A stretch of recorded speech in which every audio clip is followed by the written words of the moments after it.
Steve, you met Elvis like backstage somewhere, and I thought he said the weirdest thing to you about your comedy. Like what? Well, he was absolutely dead on. He really was.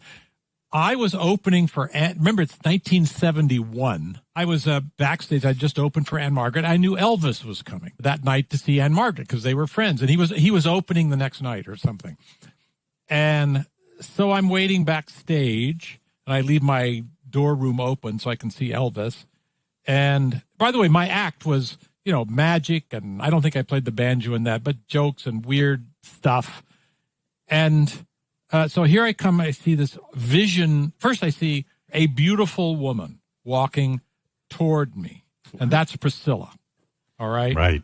I didn't realize that. And then Priscilla sort of moves away, and there's Elvis all in white, and he looked great, and he had the huge buckle. And he looked at me, and he said, "Son, you have an oblique sense of humor." Oblique, and which was kind of accurate. Mm-hmm. And then he came in. You can tell by the story. He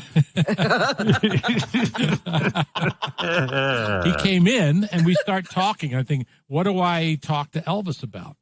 And he said, want to see my guns? And I said, yeah. And he had 3 guns on him, and he was very safety conscious. He brought out a Derringer, and he held it up, and he dropped the bullets in his hand before he gave me the gun so I could examine. It's all pearl-handled and engraved. And he pulled out another gun, and he dropped the bullets in his hand. And now I'm holding 3 guns, and Elvis is holding 18 bullets. Wow. Oh, my God. I mean, that sounds like it could have been a disaster. Oh, and then I got a very big compliment because Elvis has a guy whose only job is to get him out of conversations. So the guy comes up to Elvis and says, "Elvis, we have to go."